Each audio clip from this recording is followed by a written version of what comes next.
quisimos hacer una discusión un poco abierta y hoy en el panel nos acompaña Julio Cedillo de Aon Benfield, que es, a lo mejor no todo el mundo lo sabe, pero es un broker de reaseguro. Salvador Pérez Maldonado de la Secretaría de Hacienda, de la Unidad de Seguros, y Eduardo Reynoso, que a lo mejor ya conocen, no estoy seguro, para hablarnos un poco del tema de los modelos. Yo soy Darío Luna, buenas tardes.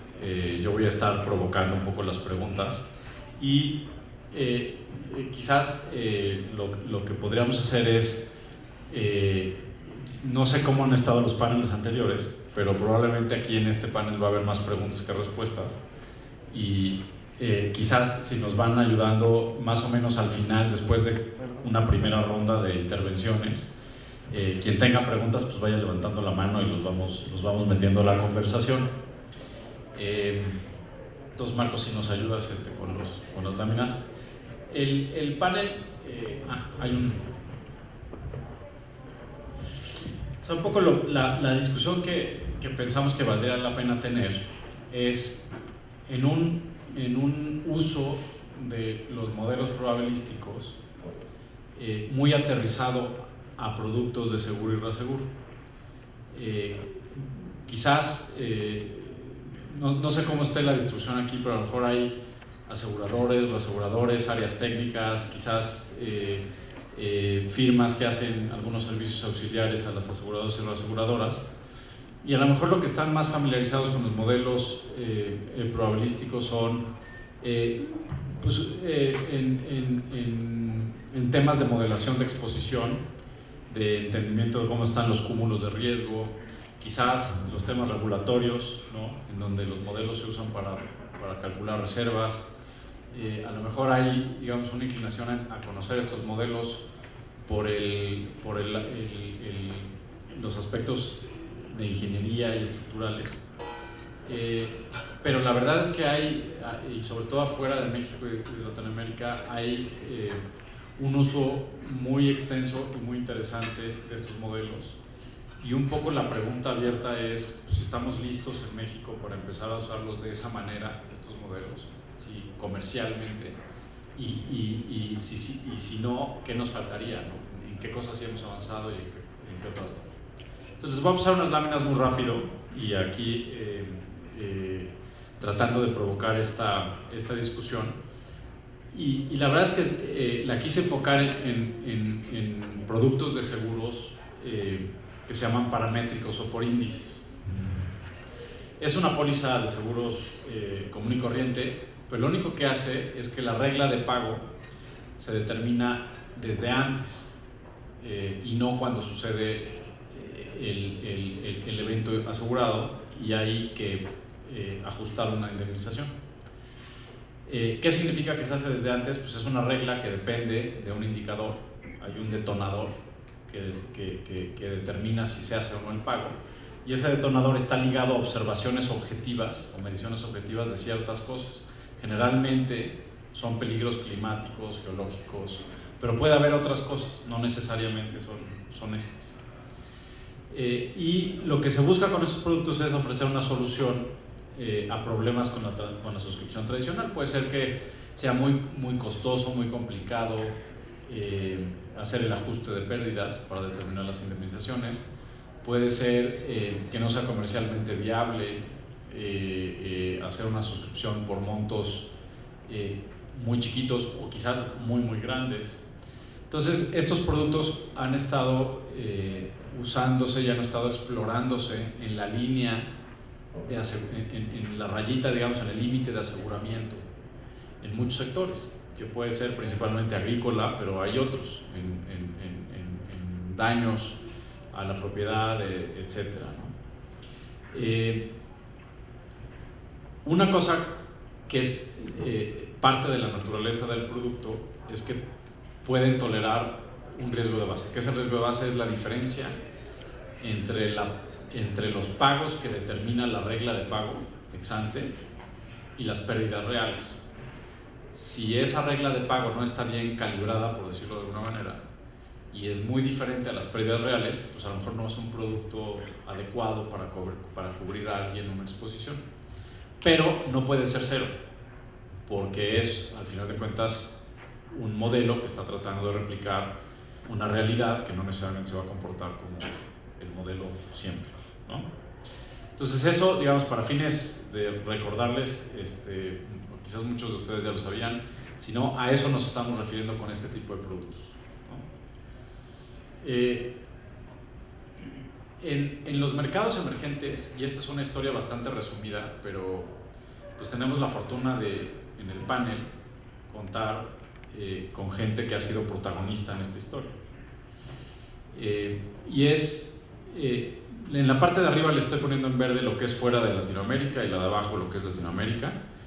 Yo les diría cómo han evolucionado estos productos de seguros, y quizás la historia empieza a finales de los 90s, donde hay una inversión importante de los multilaterales, del Banco Mundial, del BID, en desarrollar estos modelos y tratar de llevarlos a productos de seguro que puedan ser comerciales, y sobre todo muy ligado a la agricultura. Yo creo que en el tema agrícola es donde los retos de aseguramiento por temas climáticos son más altos, y por lo tanto donde más investigación probablemente se haya hecho, pero no con eso podemos decir que ya está solucionado el tema, incluso en donde más se ha investigado. Pero bueno, la verdad es que en México sí tuvimos una buena, digamos, una historia también prematura, cuando se empiezan a desarrollar ahí a principios de la década de los 2000 índices de lluvia para cubrirle a los fondenes estatales llamados, ¿no? Que son esa parte de las entidades, el presupuesto, digamos, de las entidades federativas que tienen que contribuir para enfrentar gastos por desastres naturales bajo las reglas del programa Fonden. Pero bueno, de ahí empieza un montón de ejemplos, ¿no? En India se empiezan a hacer índices de lluvia y sequía para productores agrícolas, en Malawi también temas de sequía. Lluvia y sequía, por ser un tema agrícola, se repite mucho en los modelos que se desarrollan y en los parámetros que se escogen para determinar si las pólizas de seguro pagan o no pagan. Pero empezamos a ver inundación ya hacia finales de la década pasada. Y en Latinoamérica pues hay algunos ejemplos muy notables. El bono catastrófico de México, que primero se coloca en el 2006, que cubría solamente terremoto, es un paramétrico. Nicaragua empieza también a hacer índices de lluvia para cubrir productos como el arroz. En 2007 también en México se hace un índice satelital para cubrir la exposición que tienen los productores de ganado a comprar más alimento cuando la vegetación en donde están pastoreando no es suficiente, y entonces una foto de satélite dice: oye, no está suficientemente verde, por lo tanto el productor va a tener que comprar alimento y por lo tanto pues, podemos cubrirle eso. Eso pasó en 2007. El CRIF, en donde ahora RN tiene una participación pues muy relevante como administrador de riesgos, que es el pool de riesgos del Caribe, empieza a hacer coberturas paramétricas para huracán y para terremoto desde 2007. Son modelos también paramétricos, y ahí empiezan a cubrir la exposición de las islas del Caribe que se ven afectadas. Los gobiernos se ven afectados cuando les pega un terremoto, un huracán, y tienen que gastar dinero, un poco similar a lo del bono paramétrico de México, que cubren gastos de emergencia, gastos de reconstrucción, ¿no? Entonces vemos una historia de que se empiezan a usar estos productos para cubrirle a privados o a gobiernos incluso la exposición que tienen ante ciertos eventos, y otra vez más bien climáticos, ¿no? En Perú se empiezan a hacer índices de sequía, en Honduras de lluvia, y se empiezan a cubrir propiedades o pequeños productores, o un poco su exposición, propiedades relacionadas con sus actividades económicas. En México empieza a tomar fuerza hacia 2010 pues el programa Cadena, que es un programa público que indemniza o ayuda a pequeños productores que se ven afectados por desastres naturales. Entonces, si ven, es una historia un poco aislada. Obviamente no pretendí cubrir todos los ejemplos que hay. Seguramente los que están familiarizados con el desarrollo de estos productos, pues a lo mejor pueden pensar en un par de ejemplos más que deberían de estar en esta lámina. Pero lo que sí es pues que México ha tenido y no solo el gobierno, sino también RN, pues ha tenido una experiencia de primera mano en esto, ¿no? Entonces, ese es un poco lo que ha pasado en mercados emergentes. Y como ven, son casos como muy particulares. Algunos de estos sí llegaron a buen fin y llegaron a pólizas comerciales, otros no, otros se quedaron en planes piloto.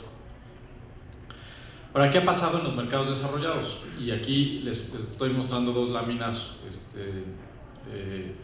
que les explico en un momento. En los mercados desarrollados, nomás antes de seguir, ¿cuántos reaseguradores hay en el salón? Bueno, son más o menos poquitos. No se me ofendan, los reaseguradores también hacen productos paramétricos, nomás que no los voy a mostrar en estas gráficas porque no tenemos una fuente de información tan fácil de acceder como la de los mercados de capitales. Pero también los reaseguradores los están suscribiendo. Ahora, ¿qué es lo que dicen estas dos gráficas? A principios del 97, en el 97, una aseguradora que se llama USA emite un bono a inversionistas cuyo pago está determinado de si ocurre o no cierto tipo de huracán en cierta zona, y es para transferir el riesgo de su cartera de auto. Ese es el principio del mercado de bonos catastrófico y de notas, digamos, de notas de valores relacionados con productos de seguros. Y como ven, los primeros hasta el 2005 pues tiene una evolución interesante. Lo que está en gris es lo que se va acumulando, digamos, de todas las notas que van quedando vivas. O sea, digamos, como son bonos multianuales, pues a lo mejor en un año en particular tienes todos los que se emitieron el año pasado más los nuevos, y así se va como acumulando, y luego se mueren los que están más viejos, pero van saliendo nuevos, y así se va creciendo el mercado, ¿no? Entonces, las cifras que vemos aquí de 5.600 millones de dólares, 6.400 millones de dólares, es, digamos, la capacidad de pago que tendrían estos pólizas, por llamarles de alguna manera, si se detonaran, ¿no? Paramétrica o por índices, paramétricamente o por índices. Pero luego vean lo que pasa a partir de 2006. A partir de 2006 pasamos de 6.500 más o menos a 23, 24 mil millones de dólares.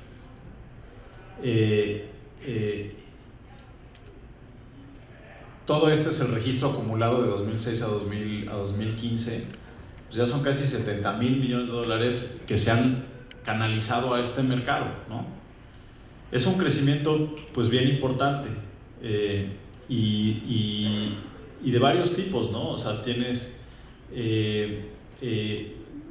bonos que van a cubrir propiedades, otros que no se distinguen aquí, pero que se han colocado, por ejemplo, para temas de pandemia.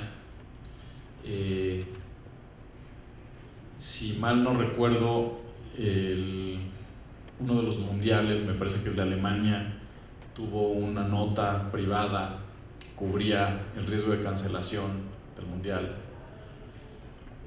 Entonces empezamos a ver como una labor de los mercados de capitales pues muy parecida a lo que hacen los aseguradores y reaseguradores, pero lo están haciendo a través de estos productos paramétricos, ¿no? Esos 68 mil millones de dólares que se han acumulado desde el principio pues se comparan con la capacidad de reaseguro total mundial catastrófico como de 565, 570 mil millones de dólares. La verdad es que esto es mucho más, y aquí hay muchos productos paramétricos que otra vez no se pueden distinguir, pero ya empieza a competirle de alguna manera en ciertos nichos, ¿no? Pero esto solo está pasando en los mercados más desarrollados. en donde tienes una base bien diversificada de capital. Aquí lo que les estoy mostrando del lado izquierdo es quiénes invierten en los bonos catastróficos. Y hay, aquí en este lado en gris, están fondos especializados en invertir en estas cosas. Lo único que compran son este tipo de notas. Y ya tienes unos fondos que a lo mejor acumulan 5,000, 7,000 millones de dólares ellos solitos, de esos 70. Tienes institucionales, los fondos de pensiones, las aseguradoras de estos países están comprando estos bonos como inversión. Los fondos mutuales o las sociedades de inversión que eran aquí en México antes también. Incluso los reaseguradores y otros fondos de riesgo, de capital de riesgo, también los compran. ¿Por qué? Porque los administradores de activos buscan activos que les den buen retorno, pero que no estén correlacionados con el resto de su cartera. Si están invirtiendo en la bolsa o están invirtiendo en bonos del gobierno y viene un evento económico, pues muchos de los activos van a perder su valor, pero no los bonos catastróficos, porque no dependen de la economía, dependen de si hay un huracán, si hay un terremoto, si hay... Entonces hay una base diversificada de compradores y como pueden ver también en los países de aquí junto, pues están muy concentrados en Estados Unidos, en Inglaterra, en Bermuda, que es un polo de atracción importante de capital, y en algunos otros países, ¿no? Esto se va a ver muy mal, los de atrás yo creo que no lo van a poder ver, pero lo que intenta hacer esta lámina es quiénes son los principales emisores de estos bonos. No son los gobiernos, son aseguradoras de esos países. Por ejemplo, les contaba el caso de USAA, ha sido de los principales emisores del mercado tradicionales, ¿no? Desde el 97 para acá. Pero tienes otros ejemplos como aseguradoras mutualistas como Citizens Property Insurance, tienes pools que a lo mejor son privados pero que organiza el gobierno como Senkyoren en Japón, tienes reaseguradoras, tienes a los AXAs, a entidades gubernamentales como California, a las COR. O sea, aquí están un montón de aseguradoras y reaseguradoras que están transfiriendo esos riesgos que antes lo hacían con el reaseguro tradicional de manera paramétrica o por índices a estos mercados. Y esto, pues, digamos, esta dinámica de mercado le ha generado retornos interesantes a los inversionistas. Lo que les muestro en esta lámina del lado izquierdo, pues son, por ejemplo, el broker Aon, que no quiero hacerle tanto comercial a Julio, pero broker Aon tiene un índice donde juntan varios de los bonos, como que arman un paquete y lo miden en el rendimiento y lo comparan contra otros índices y lo segmentan de distintas maneras. Entonces, si se fijan, por ejemplo, digamos, esto es de 2005 para acá, pero fíjense nada más en esta línea gris. Esta línea gris es el Standard & Poor's 500, que es la bolsa de Estados Unidos. Mientras todos estos índices de bonos han tenido estos rendimientos, o sea, una estrategia de inversión que hubiera decidido, a ver, yo nomás invierto en la bolsa versus otra que dice, yo invierto en estos paquetes de bonos, pues esta persona, pues ahorita podría estarnos invitando unas buenas cervezas porque tiene mucho dinero, y esta otra, pues no le fue tan bien, ¿no? Entonces eso lo hace muy atractivo. Curiosamente, y a lo mejor aquí Julio y Salvador saben un poco más que yo de esto, curiosamente no hay mucha estadística de cuánto le han pagado estos bonos a las aseguradoras para recuperar sus siniestros, ¿no? Sí hay algunos casos, el caso de México es uno notable, pero no hay mucha información. Pero al final de cuentas creo que este es un mercado que funciona con muy buena información. Si las aseguradoras pensaran que no tienen una buena probabilidad de recuperar digamos, de recibir una recuperación del reaseguro, no estarían año con año metiendo más dinero en esto, ¿sí? Ahora, una de las preguntas interesantes aquí es ¿cuál ha sido el papel de los modelos catastróficos probabilísticos en este desarrollo? Y aquí, Salvador, estoy usando imágenes públicas, ¿no? que encontré en el internet. sobre el bono de México, por ejemplo, ¿no? No sé si ustedes han visto estas imágenes, pero esto es, digamos, cuando México emite su bono, pues así es como se pintan las coberturas. Tienes 3 tipos de notas que compraron los inversionistas en el 2012, en donde, por ejemplo, en esta clase de notas se cubre ciclón tropical, huracán en el Atlántico, con 2 zonas principales, digamos, que es donde más pasan los huracanes, ¿no? Y con estos parámetros para el huracán, en el sentido de que pues, ese es el detonador. Si los huracanes tienen más o menos presión que ese detonador, perdón, se determina el pago, ¿no? Otra clase de notas son las de terremoto o de sismo. Aquí me va a corregir Eduardo en mi terminología. En donde también se pintan estas cajas y dicen, bueno, pues si pasan adentro o afuera los sismos con epicentros de cierta profundidad y cierta intensidad que están aquí en los detonadores, pues también paga o no paga esa nota, ¿no? Y finalmente, pues para huracán en el Pacífico, no, perdón, creo que lo repetí aquí. Sí, una disculpa. Huracán en el Pacífico tiene una caja que va más o menos aquí, donde estoy señalando con rojo, y que tiene otros parámetros, ¿no? Aquí les pido una disculpa que repetí la imagen. Ahora, dibujar esas cajitas no es capricho, no es que alguien agarró y se puso a dibujar ahí. El relacionar esas cajitas con esos detonadores y las características de los fenómenos que se está cubriendo es lo que hacen los modelos. Y son los modelos los que han permitido el desarrollo de este mercado. Si no hubiera modelos probabilísticos, no tendríamos esos $70,000 millones que están en el mercado de ILS, más todos los que están en la panza de los reaseguradores, porque ellos también los están suscribiendo con modelos muy parecidos. Entonces, ahora sí mis preguntas, y a lo mejor ahorita podemos empezar con nuestros invitados. Yo creo, la primera pregunta que tengo es, pues bueno, ¿estamos listos en México y en otros países para abrir esos mercados? ¿Qué se puede aprovechar del lado de las aseguradoras y reaseguradoras mexicanas sobre la experiencia del gobierno? ¿La regulación permite a las aseguradoras hacer estas cosas? ¿Cómo pueden los intermediarios y el sector privado entrarle a este tipo de cosas? Y sobre todo, pues, ¿cuál es el rol de modeladores como RN en términos de sus servicios y cómo posicionarse para atender la demanda de modelación que estos productos pueden tener? Entonces, para eso, pues, como les decía, invitamos a nuestros panelistas y a lo mejor a mí lo que me gustaría, si les parece bien, es quizás invitar a Salvador que nos platique un poco la experiencia de México, accediendo a los mercados, cómo ha ido con estos productos, dónde hay experiencias interesantes también, quizás que él conozca, que puedan ayudar, y cómo ve el papel del sector privado hacia adelante en el desarrollo de estos productos, y si hay algún reto o alguna pendiente que tengamos que estar pensando regulatoriamente para que esto suceda.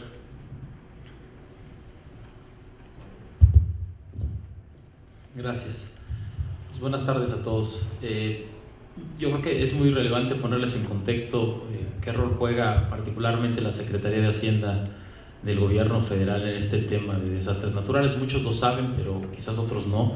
Y al final del día existe el Fondo de Desastres Naturales, del cual la Secretaría de Hacienda, por conducto de la Unidad de Seguros, es responsable de toda la parte técnica y particularmente de la transferencia del riesgo naturalmente asociado al tema de huracanes, sismos, etc.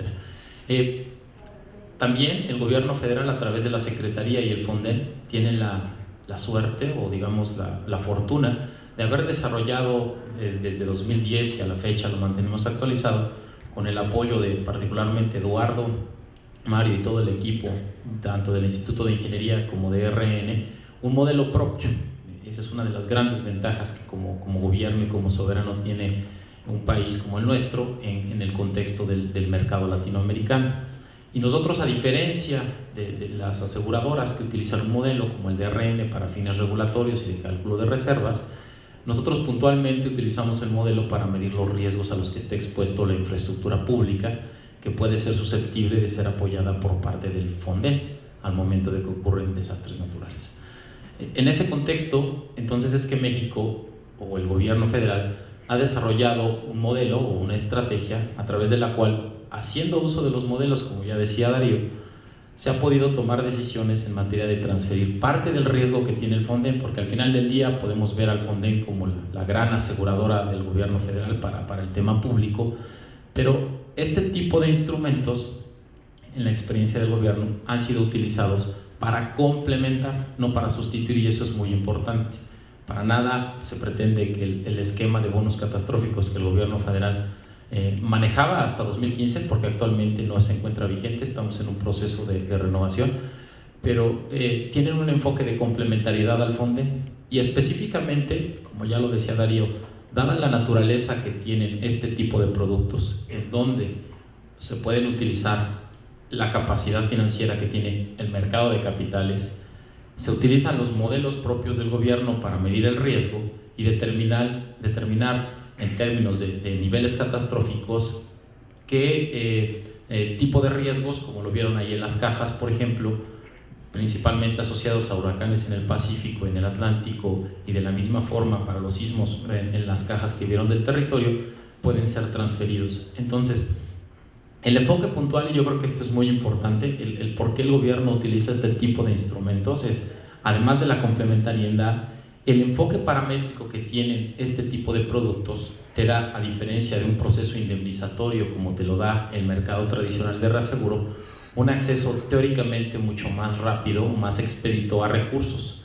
En ese tenor, el enfoque que el gobierno federal da al uso de bonos catastróficos es, a partir de que ocurran grandes desastres, poder tener un acceso más oportuno, más expedito, para atender esencialmente la emergencia o las necesidades de emergencia que tiene hacia la población, más que un enfoque puro de atender la reconstrucción per se, porque ese es un proceso que se lleva un periodo más largo.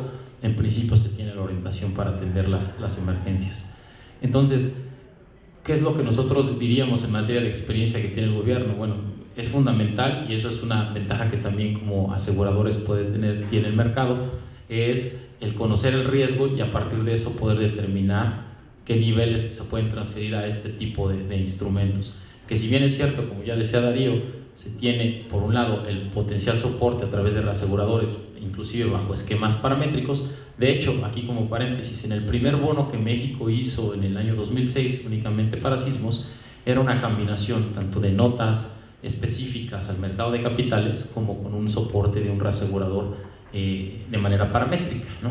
Naturalmente el costo en términos efectivos, o más bien ya puntuales, del reaseguro paramétrico era ligeramente más caro que el de bonos catastróficos. Al final del día es un mercado ya desarrollado, y como lo veían en las gráficas que mostró Darío, pues hay un gran apetito de parte de los inversionistas especializados. La opinión del gobierno, en este caso de la Secretaría, es que en materia de las aseguradoras es muy importante el poder tomar oportunidad de este tipo de productos, porque como vieron ahí ya se mostraba, las aseguradoras utilizan para, una vez conformadas sus carteras, poder medir de manera global el riesgo y utilizar por decisión propia el poder utilizar o no este tipo de mercados. Sin embargo, yo creo que muchos de ustedes aquí saben que la regulación actual, que eso atiende mucho la segunda pregunta que aquí planteas, Darío, la regulación actual, particularmente el artículo 138 de la ley, y específicamente tenemos un capítulo puntual dentro de la circular de seguros, se contempla la posibilidad de que las aseguradoras de manera directa puedan hacer una transferencia específica al mercado de capitales. Entonces, ¿esto qué permite? Si al final del día, antes de esta coyuntura, la aseguradora forzosamente por la regulación mexicana requería de utilizar el servicio de un reasegurador, al menos para hacer la transferencia o acceder al mercado de capitales, hoy la regulación les da la bondad a las aseguradoras, inclusive que a demanda propia, es decir, no solo para los portafolios específicos que conforman, o sea, para el portafolio completo, sino para un producto específico, naturalmente de índole catastrófico, para alcanzar el volumen, pudiera ser demandado de manera directa por una aseguradora, es decir, un asegurado o una aseguradora, y construir un vehículo específico en el que, bueno, aquí no lo hemos explicado, pero al final del día los recursos que se emiten del bono catastrófico son depositados por el tema de transparencia y demás en un vehículo de propósito especial, típicamente un fideicomiso, a través del cual ya la regulación permite la creación de esos vehículos y que pueden ser utilizados de manera directa por el mercado. Entonces, en ese sentido, quizás aquí cerraría esta primera intervención, Darío, creo que es fundamental el que se contemple que estos productos no necesariamente son un sustituto para el reaseguro tradicional. Finalmente, la medición del riesgo te lleva a determinar en dónde puedes utilizar mejor un producto, ya sea tradicional o de este tipo paramétrico, que te permita complementar. Y dos, al final hay una ventana de oportunidad en la regulación, que si bien es cierto, ya hay aseguradoras, principalmente las que tienen matrices en el extranjero, utilizan para todos sus portafolios, ya hay una oportunidad para productos muy específicos o individuales de índole catastrófico que puedan ser transferidos al mercado de manera directa y que les permita generar eficiencias tanto en términos de la ruta como de los costos.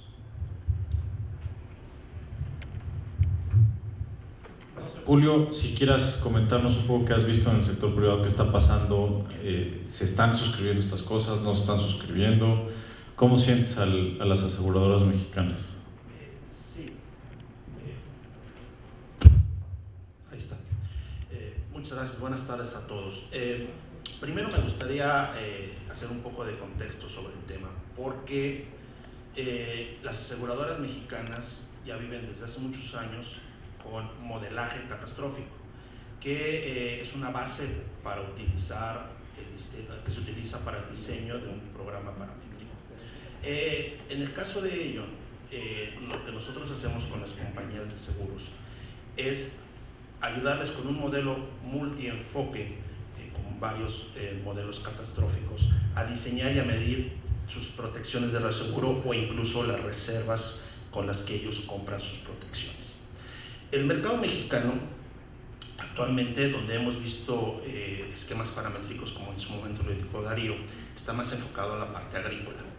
Pero no quiere decir que no exista un nicho importantísimo para poder desarrollar este tipo de coberturas.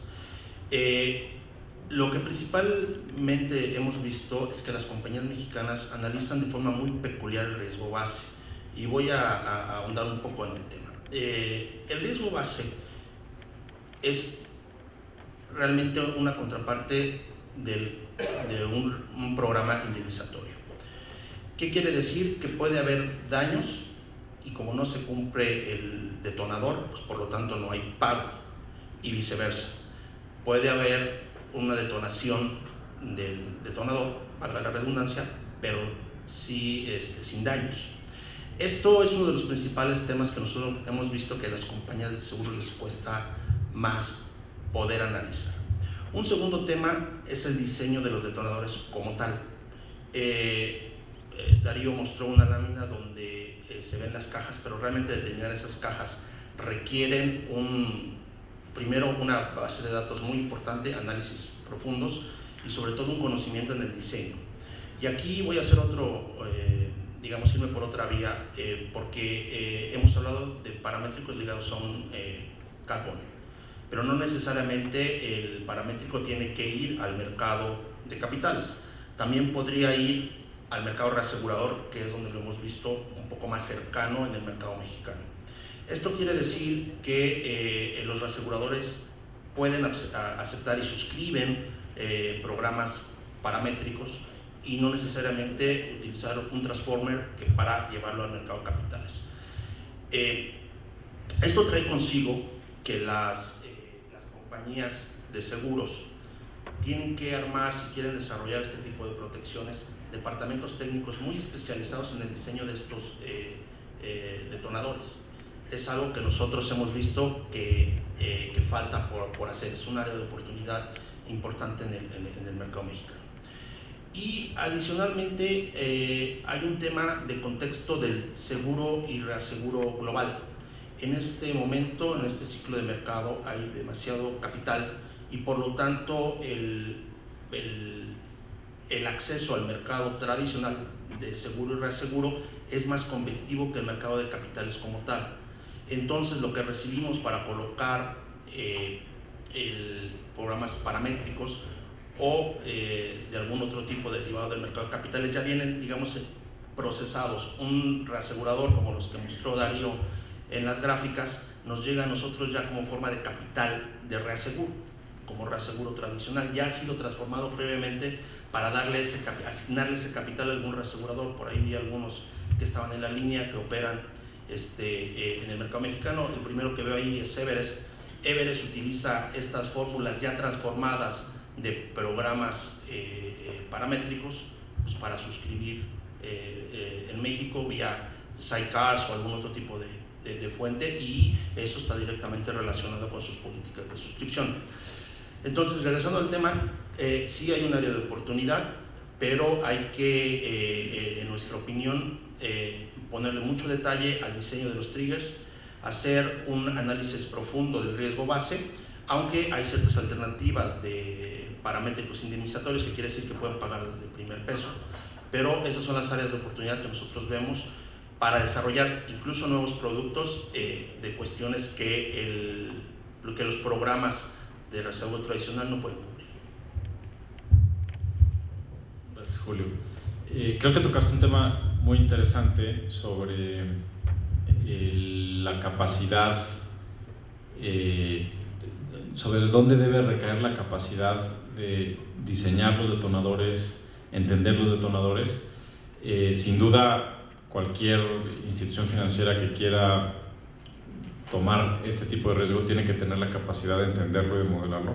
Pero lo que sí también vemos, y sobre todo más en el lado de capitales, es que se terceriza esa modelación a, pues, instituciones más bien como RN, que ofrecen el servicio y luego un poco como que lo entregan, ¿no?, a la estructura. Entonces, pues, yo creo que es un muy buen tema para que Eduardo nos comente cómo se están perfilando estos productos dentro de los servicios de los modeladores en México y en Latinoamérica, y qué faltaría hacer para que se promovieran un mayor uso y las aseguradoras o los emisores tuvieran ese nivel de confort que dices que hace falta, ¿no?, con el riesgo de base y con la estructura en general.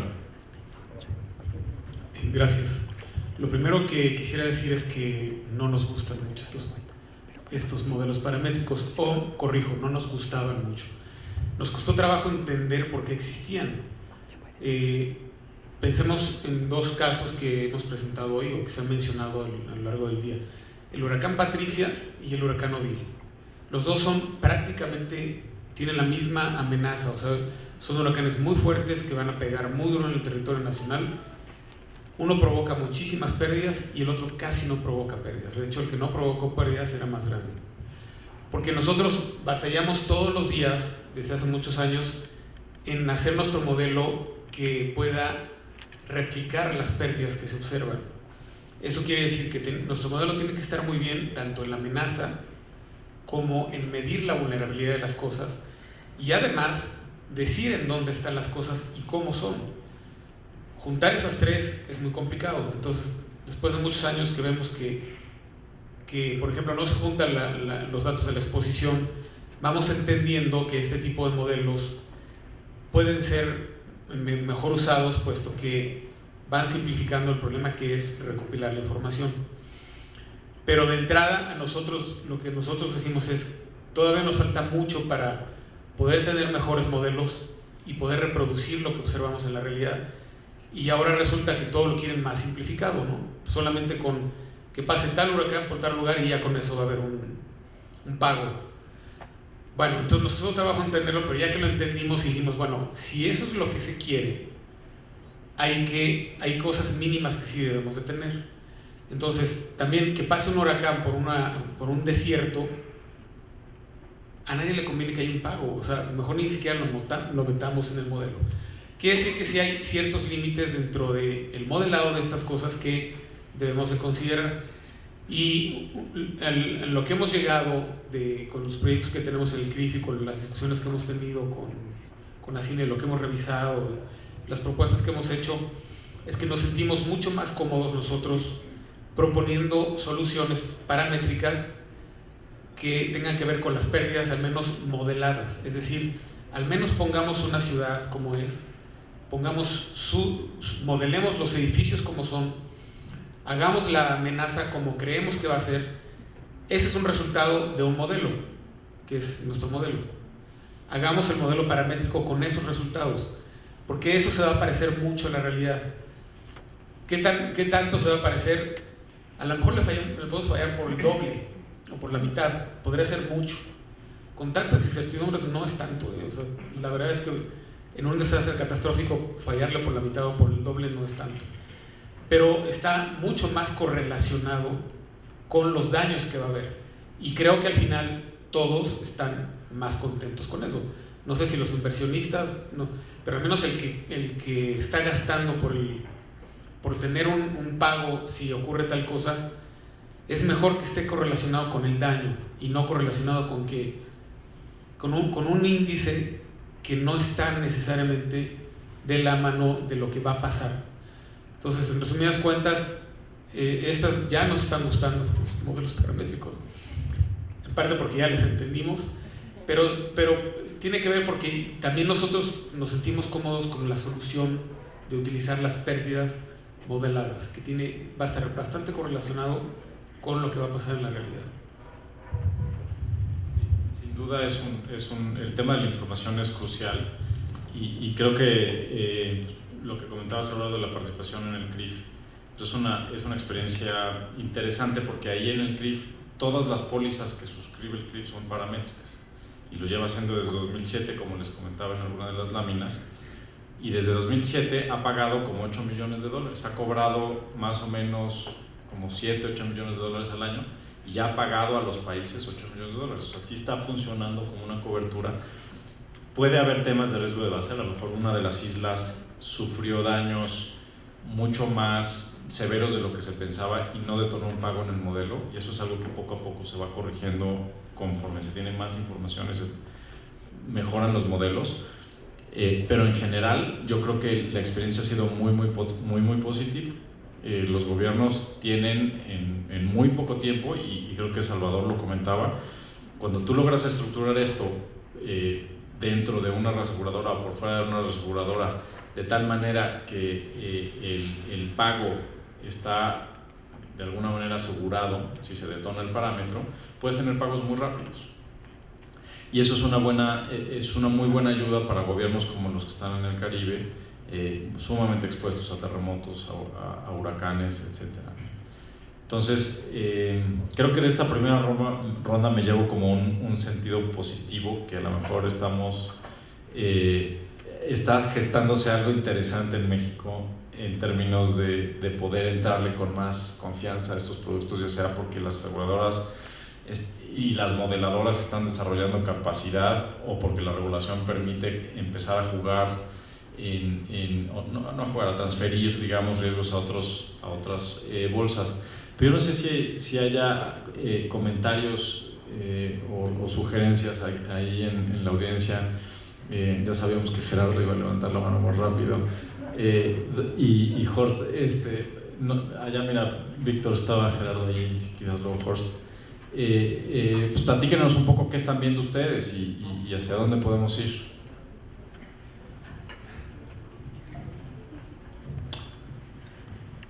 Gracias, Darío. Yo quería hacer un comentario sobre el tema que mencionabas ahorita de los tiempos. En la teoría siempre se habla de que los pagos de los bonos catastróficos se hacen muy rápido.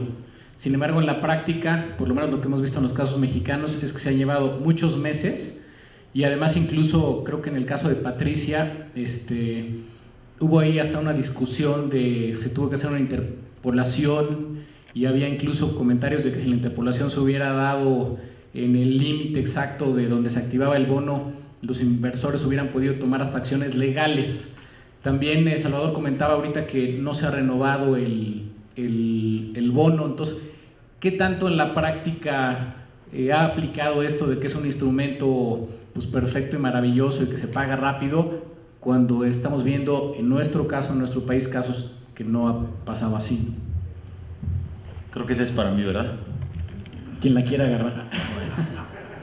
Mira, al final del día yo diría que no hay que confundir que estos instrumentos son excelsos y maravillosos. Por eso precisaba que desde nuestro punto de vista son complementarios. Si buscamos el tema del pago expedito Y aún así, y con independencia de platicar los detalles de este diferencial que existe en Patricia, hay lecciones aprendidas y las podemos compartir, pero si tú dimensionas que al final del día de Patricia, de octubre a febrero, el gobierno mexicano contó con $50 millones, no los 100 que se estaban esperando, es cierto, o sea, es un proceso de 4 meses, que al final del día, en términos del poco daño, porque efectivamente, como ya decía Eduardo, no fue un tema de grandes daños, bueno, con el tamaño del huracán que teníamos, porque para fortuna del pueblo y de la gente pasó en una zona que no había tanta infraestructura y tanta vivienda, si logras ahí un poco un menor tiempo. Yo creo que lo rescatable de la experiencia, que es lo que promueve aquí Darío con la primera pregunta, es que al final el área de oportunidad es en el diseño, y aquí ya vemos que tanto ha aprendido Eduardo y tanto le gusta, que efectivamente parte de lo que estamos haciendo es tratar de migrar de un esquema de cajas, puntualmente en las cajas, atender más al modelo propio que nosotros tenemos. O sea, porque si es una realidad que en el 2012, cuando nosotros emitimos el bono que estuvo vigente hasta el año pasado, no fueron utilizados en plenitud los modelos propios, lo que nosotros denominamos el R-Fonden. Entonces teníamos una dependencia clara del mercado internacional, que era AIR y RMS. En esta ocasión lo que estamos haciendo es hacer un proceso de calibración con el apoyo de Eduardo, aquí de Mario, de tal manera que repliquemos lo que él explicó claramente, ¿no? Atender un poco más a la realidad de nuestro modelo, de tal manera que ni tengamos el todo o nada, como es este Cat in a Box o el paramétrico puro, pero tampoco tengamos un proceso indemnizatorio en el que lo que menos quieres ante una emergencia es y lo digo en sentido constructivo, una discusión con la aseguradora o el reasegurador de si eso no es el monto, sino tener la certeza de que te va a caer un pago efectivo, y lo que vamos a hacer es un proceso lineal de pago, ¿no? En donde tengas pagos parciales conforme dependiendo los niveles que te vaya dando el propio modelo. Entonces, yo creo que no es que sea la panacea, lo que sí creemos es que es un proceso complementario, un producto complementario en el que sin duda hay un área de mejora. Ahora, yo creo que, y perdón que insiste, este tema de complementario tiene que ver con cómo uno asume el riesgo base. Naturalmente, si uno decidiera manejar su cartera de transferencia a partir de seguros catastróficos sería incorrecto, ¿no? Naturalmente, porque estás asumiendo un riesgo enorme. Pero si tú defines cuál porción del riesgo de tu portafolio total o del producto que vayas a suscribir puede ser transferido, yo creo que al final del día sí se puede volver un proceso eficiente para temas de, por ejemplo, anticipos, ¿no? Como muchas veces lo vemos en el proceso. Y en el caso de Patricia, ya para cerrar, y en lo que teníamos en el diseño del bono, es que al final del día el proceso para detonación del pago depende de una medición de un tercero independiente por cuestiones de transparencia y neutralidad, que en este caso es el Centro Nacional de Huracanes, pero tiene también 2 momentos, ¿no? Que eso es también parte de lo que estamos mejorando ahora en la renovación, y lo que tiene que ver los 2 momentos es que hay un anuncio preliminar o valor preliminar cuando el huracán ocurre, que eso es casi inmediato al momento del evento, y después un proceso de análisis más profundo que llevó casi 2 meses, en el que se emite el valor final. Esa es otra incertidumbre que, siendo muy transparentes, de fondo, de manera directa en el riesgo base original, que cuando se hace la construcción de cajas, no se encuentra medido. Entonces, cuando tú migras a un esquema de pérdidas modeladas, eliminas completamente ese tema, porque vas específicamente al valor que el modelo te vaya dando, y te va dando pagos graduales.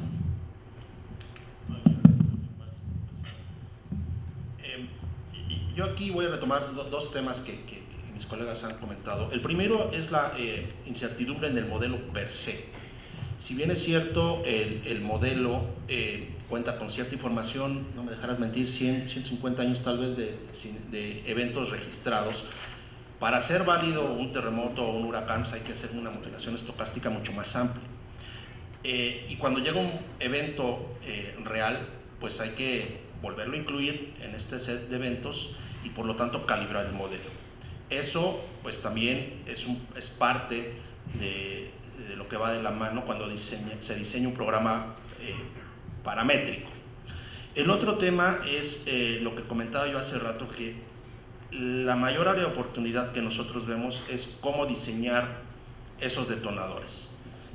Hasta el momento en el mercado mexicano, salvo la Secretaría de Hacienda, que lleva varios años en el desarrollo de este tipo de detonadores, y Agroacemex en la parte agrícola, no hemos visto nadie más, más que los brokers que estemos intentando transmitir este tipo de conocimiento hacia el mercado de reaseguro y hacia las aseguradoras en México. Pero como decía, en este momento es más eficiente el mercado de reaseguro como tal, por lo tanto no se ha volteado mucho a ver al esquema paramétrico. Entonces, en conclusión, los esfuerzos que hemos visto son de índole gubernamental y hay un camino por recorrer en el sector privado. Horst. Bueno, yo hablo un poco por el sector reasegurador tradicional, que es lo que he hecho toda mi vida, y yo he visto cómo estos mercados han crecido en los últimos años, y hay que dejarlo bien claro, lo que ya les dije en mi presentación, estamos viviendo una anormalidad. Lo que estamos viviendo actualmente no es real. Como dijo Julio, hay un montón de capital y el capital se mueve siempre donde hay oportunidades. Y estos están viendo ahora en los bonos catastróficos sus oportunidades. Tampoco tenemos siniestros, tampoco estos inversionistas oportunistas tampoco han tenido su sustito, porque lo van a tener en algún momento. Y ese capital se va a volar tan rápido como ha llegado. Es un capital golondrino. Es un capital nunca comprometido con nuestro sector. Es un capital que digamos, viene y cuando se da cuenta de dónde se metió, porque muchos ni siquiera se dan cuenta, compran algo que no entienden, muchos de ellos no lo saben. Y como dice Julio, es cierto que incluso hay reaseguradores que se aprovechan de estas modalidades. Pues no sé, pero si ustedes suscriben un riesgo y confían en su riesgo, se quedan con el riesgo y no lo van a transferir al mercado de capital, ¿no? Y esto es muy diferente. Si ustedes están muy conscientes de su cartera y saben que con esa cartera van a ganar, se quedan con esa cartera. Y yo les recuerdo una cosa que es muy importante. Lo que nos llevó a la crisis mundial financiera fueron los modelos probabilísticos de los banqueros. Los banqueros tienen unos 16 modelos, nosotros tenemos unos 5 y conocemos bien quiénes son. Nunca hay que confiarse, es una herramienta nada más. La usamos, pero los suscriptores somos nosotros. Eso es muy importante, tenemos que tenerlo bien claro. Los intereses son tan bajos como nunca. En el momento cuando suben los intereses, esta gente se va a buscar otros mercados. Esto no es largo plazo. Nosotros estamos para quedarnos. Nuestras empresas tienen más de 100 años y van a sobrevivir esto. Para nosotros esto no es un peligro, en contrario, es una oportunidad más para algunos. Pero yo les prometo, ahí vamos a tener, en el primer siniestro grande, vamos a ver cómo se comporta ese mercado. Gracias, Horst. Como pueden ver, perdón, Julio. En general, concuerdo con el punto de vista respecto al reaseguro tradicional. Pero me gustaría complementar con un aspecto que hoy es súper importante para nuestros clientes. El largo plazo, sin duda, es primordial, pero también hay mucha presión por abatir costos. Sí, y va a haber más. Y abatir costos lleva, en nuestro caso, a nuestros clientes, compañías de seguros, a analizar un portafolio de transferencia de riesgos diferente. Es correcto. Este capital, ya sea en forma directa, sea a través de diversificación de mercados, o sea digamos de segundo piso, porque llega a través de un carbono, de un sidecar o cosas de este tipo, pues a las compañías les interesa porque les abate costos y ellos tienen la presión de competir y también competir en un ambiente internacional, porque si hablamos de compañías locales, mexicanas, tienen que llegar a competir con empresas que utilizan estos esquemas de transferencia de riesgos a nivel global. Sí. Las compañías internacionales no solo piensan en México, sino en un paquete regional o inclusive global, y ya traen dentro de ese paquete este tipo de esquemas. Entonces, nuestros clientes necesitan que nosotros localmente les ayudemos a competir en ese mercado tan difícil, volátil, y están conscientes que existe cierto riesgo de largo plazo, pero también existe un riesgo muy importante de perder cartera si no se adecuan a esta volatilidad de precios. Completamente de acuerdo, pero ese es el factor oportunístico.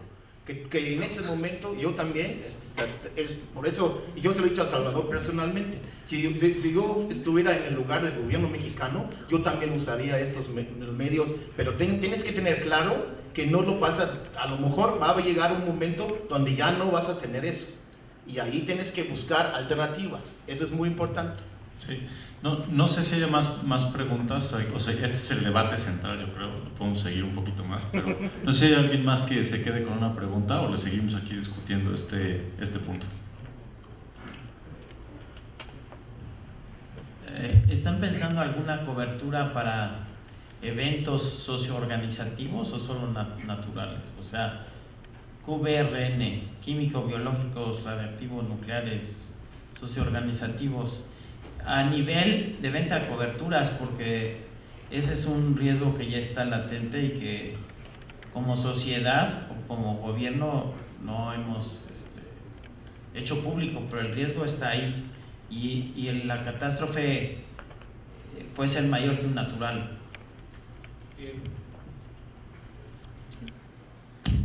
Simplemente digo que nosotros estaríamos dispuestos a ver el modelo con mucho gusto si hay datos para hacer un modelo. Se me hace que no hay, bueno, pero lo inventamos, porque en estas cosas mucho se hace con la opinión de expertos, ¿no?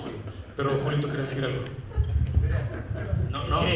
Es que Gobernación ya tiene un modelo y hay software para hacer modelos y saben cuánto corren por las carreteras, cuánto hay de pipas y a cuántos litros y de qué tipo de químicos y quién maneja infectocontagiosos y los horarios y digo, yo creo que es más complejo porque cuánto pasa en la México-Querétaro de 6 de la mañana a 8 de la mañana y la Rosa de Vientos y digo, el modelo es complejo, no es fácil, solo era si le van a entrar a coberturas así, son complejas, va a venir el riesgo está ahí, tal vez no lo reconocemos, no lo aceptamos o no lo queremos reconocer, pero el riesgo yo creo que es más que un huracán.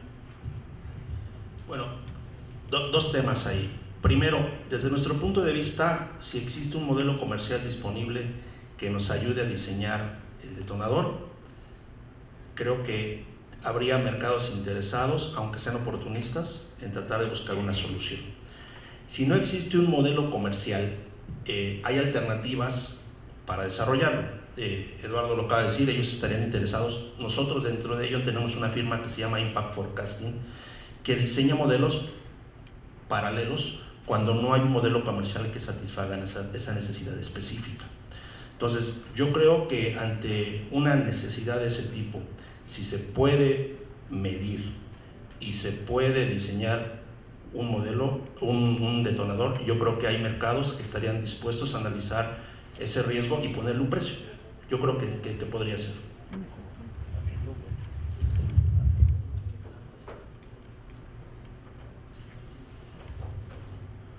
Solo de manera rápida, regresando al debate del paramétrico o no paramétrico. Digo, porque un buen ejemplo que tenemos a nivel de gobierno, y no me dejarán mentir por ahí mis colegas de Oracemex, es cómo la herramienta de seguros paramétricos, los cuales no han sido colocados a través del mercado de capitales, esencialmente han sido colocados a través del mercado de reaseguro, pero atienden una necesidad puntual de la población que tiene que ver con que al momento que llegue un fenómeno natural y afecte a los productores, le demos una ayuda rápida. No es un modelo indemnizatorio porque no pretendemos que al final del día recupere el 100% de su siembra, etcétera, pero que al menos le permita, con una visión de atención de emergencia, inmediatez, si me dejan utilizar la palabra, pues reactivar el proceso productivo del productor. Y entonces activamos otra serie de programas y cómo le damos más granos, etcétera. Pero yo creo que al final del día, coincido y ya lo hemos platicado, Jorge, si es cierto, pero al final, por eso digo que hay que ver este tipo de cuestiones de los modelos paramétricos o los seguros paramétricos como complementarios. En el caso del gobierno, como estratégicos, al final del día, quizás es diferente la visión que tiene el mercado privado, pero yo sí abonaría en que al final del día hay un desarrollo por delante que tenemos que impulsar, y para eso pues como gobierno, y teniendo la oportunidad en un mercado como el mexicano de tener el conocimiento a través de todo el equipo que ha trabajado aquí con Eduardo, todos los que están alrededor, pues también tenemos una gran fortaleza, ¿no?, de poder entender. La incertidumbre no la vamos a eliminar jamás del modelo, pero ese es el ejemplo solamente que quería complementar, Darío, con cómo podemos utilizar de manera benéfica el tema de los paramétricos. Creo que por ahí es Gracias. Yo, nada más a nivel también de comentario, no obstante que esto ya aparece en la regulación, en la parte de los BPS, ¿no?, y que da la opción ya de transferir al mercado de valores determinados riesgos por parte de las instituciones, yo sí siento que falta todavía a nivel sector un mayor involucramiento en estos temas y sobre todo de aprendizaje. ¿Por qué? Porque de lo que se ha estudiado, por ejemplo, en Europa, básicamente para estos modelos y su diseño, pues se requieren, por la parte técnica, mucho conocimiento de estadística, ¿no?, teoría de cópulas, mucha información para ajustar a funciones de distribución, gamma, beta, normal o según lo que ajuste más, y en base a ello hacer las miles de simulaciones estocásticas para llegar al valor adecuado del bono, y obviamente con su menor probabilidad de riesgo. Eso hay que irlo implementando en las compañías del sector que tengan una visión de lo que se está o se requiere para determinar un valor adecuado de los bonos e implementarlo a diferencia del reaseguro tradicional. Y en ese sentido, una vez que se tenga implementado esto dentro de las propias instituciones, creo yo es cuando las propias empresas van a empezar a entender esta demanda de transferencia alternativa de riesgos. Pero lo primero que se necesita es entender la esencia, porque si yo nada más hablo de lo que me arroja el modelo, ¿no?, lo que me dice el modelo, y quién sabe qué hay detrás de eso, pero pues es lo que resulta del modelo, pues ni para mí como técnico sería funcional, y mucho menos para explicárselo a los inversionistas para que aporten sus capitales. Entonces yo sí creo que ahorita un paso fuerte ha sido la apertura en la regulación para este mecanismo de transferencia de riesgos. El siguiente paso es la capacitación a nivel técnico estadístico de los actuarios o representantes de las instituciones que vayan a manejar estos instrumentos de manera directa o a través de intermediarios como el caso de Julio, ¿no?, de ellos, como el caso del gobierno, en este caso Salvador, pero también para las propias instituciones. Y el tercer paso es ya una vez que lo entendí, entonces sí, a ver ahora sí qué hace el modelo, si realmente está haciendo lo que yo voy a esperar o lo que entiendo que haga, para que yo pueda convencer a los inversionistas para que aporten los capitales y entonces ya podamos hacer la transferencia correspondiente. Para eso yo siento que falta algunos años todavía. Necesitamos entender primero un poco de la teoría de cúpulas y saber entonces ahora sí cómo lo voy a aterrizar para efectos de capitales, ¿no? Esa es mi opinión. Muy bien, muchas gracias. Pues, gracias René por invitarnos a este panel. Creo que cumplimos con el objetivo de alborotar mucho la discusión, de generar reacciones muy fuertes de un lado y de otro. Creo que nos llevamos una muy buena discusión sobre el uso.